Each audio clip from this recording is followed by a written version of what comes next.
دوستوں، جو کہانی آج میں آپ کے ساتھ شیئر کر رہی ہوں وہ ایک کویتی خاتون نورا کی ہے۔ وہ ایک مشہور سنگر تھی۔ 1990s میں وہ اپنے بینڈ کے ساتھ گانا گایا کرتی تھی۔ وہ ایک فوک سنگر تھی۔ کویت میں بہت سی شادیوں میں ان کو بلایا جاتا تھا اور ایک نہایت مہنگی سنگر تھی، مگر اچانک ہی انہوں نے گانا گانے سے ریٹائرمنٹ لے لی تھی، اور اس ریٹائرمنٹ کی وجہ انہوں نے ایک انٹرویو میں بتائی۔ انہوں نے بتایا کہ ایک دن ان کے پاس ایک خاتون کی کال آئی۔ وہ خاتون انہیں اپنی بیٹی کی شادی میں مدعو کر رہی تھی۔ پہلے تو خیر انہوں نے آنے سے منع کر دیا، مگر اس خاتون کے بہت اصرار پر وہ مان گئیں۔ اس خاتون نے انہیں رات 10 بجے کا وقت دیا تھا، لیکن رات کو تقریباً 9 بجے وہ اس خاتون کی بتائی ہوئی جگہ پر پہنچ چکی تھی۔ جب وہ وہاں پہنچی تو انہوں نے دیکھا کہ یہ ایک شاندار شادی تھی۔ ہر طرف لائٹنگ ہو رہی تھی، کھانے بن رہے تھے اور بہت سے لوگ مدعو تھے۔ لیکن وہاں جا کر انہیں ایک عجیب سا خوف محسوس ہونے لگا، اور یہ خوف صرف انہیں ہی نہیں محسوس ہو رہا تھا بلکہ ان کے بینڈ میں موجود تمام لوگ ایسا محسوس کر رہے تھے۔ خیر یہ خوف مزید بڑھ گیا جب وہ اس خاتون سے ملی جس خاتون نے انہیں مدعو کیا تھا۔ جب وہ خاتون ان سے ملی تو اس خاتون کا چہرہ نہایت پیلا تھا، اور جب انہوں نے اس خاتون سے ہاتھ ملایا تو اس عورت کا ہاتھ بالکل پتھر کی طرح سخت اور نہایت ٹھنڈا تھا۔ اس کے بعد نورا کی حالت خراب ہونے لگی، اور اس خاتون کے جانے کے بعد ان کی ایک بینڈ ممبر نے انہیں کہا کہ اس عورت سے نہایت خوف محسوس ہو رہا ہے۔ لیکن ان تمام لوگوں کو یہ بات سمجھ میں نہیں آ رہی تھی کہ آخر ان کو اتنا خوف کیوں محسوس ہو رہا ہے۔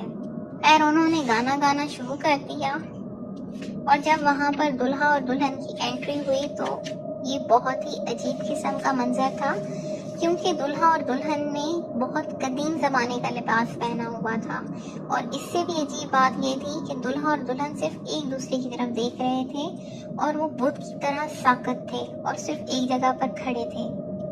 نورا نے کچھ دیر گانا گایا، مگر اس کے بعد اس کا سر چکرانے لگا، اور اس کے لیے انہوں نے تھوڑی دیر کی بریک لے لی۔ پھر انہیں کہا گیا کہ وہ تھوڑی دیر ریسٹ کر لیں اور اس بلڈنگ میں موجود سیکنڈ فلور پر چلی جائیں۔ پھر جب وہ سیکنڈ فلور پر گئیں تو وہاں کا منظر ہی الگ تھا۔ ایسے لگ رہا تھا کہ یہ جگہ کافی عرصے سے بند ہے۔ تمام کمروں کے دروازے بند تھے، مگر صرف ایک کمرے کا دروازہ کھلا تھا۔ پھر نورا وہاں چلی گئی۔ وہاں پر صرف ایک بیڈ رکھا ہوا تھا، اور اس بیڈ پر اتنی دھول اور مٹی جمی تھی جیسے یہاں صدیوں سے کوئی نہ آیا ہو اور نہ ہی کسی نے صفائی کی ہو۔ لیکن نورا کا سر اتنا چکرا رہا تھا کہ وہ فوراً ہی بیڈ پر لیٹ گئیں اور انہیں نیند آنے لگی۔ خیر نورا کے مطابق انہوں نے ایک عجیب بھیانک سا خواب دیکھا۔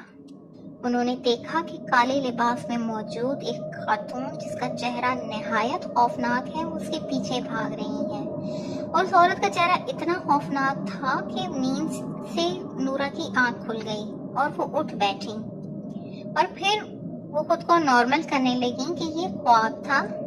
لیکن یہ کیا، ان کے کمرے کا دروازہ لاک ہو گیا۔ اس بات سے نورا بہت ہی ڈر گئی۔ پھر بہت کوشش کے بعد نورا نے وہ دروازہ کھولا اور وہاں سے باہر نکلنے لگی تو سامنے دیکھا کہ ایک بچہ بھاگتا ہوا ان کے پاس سے گزرا ہے، اور وہ انہی کا نام پکار رہا ہے۔ اس سے انہیں خوف سے پسینہ آنے لگا۔ پھر اچانک ہی انہیں یہ احساس ہونے لگا کہ کوئی انہیں آہستہ آہستہ سے آوازیں دے رہا ہے، نورا گانا گاؤ، نورا گانا گاؤ، مجھے تمہاری آواز بہت پسند ہے، نورا گانا گاؤ، نورا گانا گاؤ، پلیز گانا گاؤ۔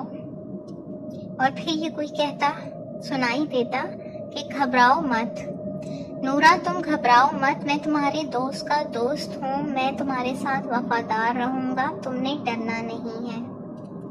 اور یہ آوازیں آہستہ آہستہ اس کے کانوں میں تیز ہونے لگیں۔ وہ اتنی خوفزدہ ہو گئی تھی اور وہ تقریباً بھاگتی ہوئی چینج روم کی طرف گئی جہاں پر اس کی بینڈ کی ایک لڑکی رو رہی تھی، اور اس لڑکی کا کہنا تھا کہ وہ سیکنڈ فلور میں نورا کو ڈھونڈنے گئی تھی، پر وہاں پر جا کر وہ بہت ڈر گئی، کیونکہ وہاں پر انسانی چہرے دیواروں پر بنے دکھائی دے رہے تھے، اور اس کو محسوس ہو رہا تھا کہ جیسے کوئی اس کے منہ پر سانس پھینک رہا ہے، اور اس وقت کمرے میں بہت عجیب سی فیلنگ آ گئی تھی، اور اسی وقت اچانک ایک شخص کمرے میں نمودار ہوتا ہے اور چیخنا شروع کر دیتا ہے اور کہتا ہے کہ اب تم میں سے کوئی بھی شخص سیکنڈ فلور پر نہیں جائے گا۔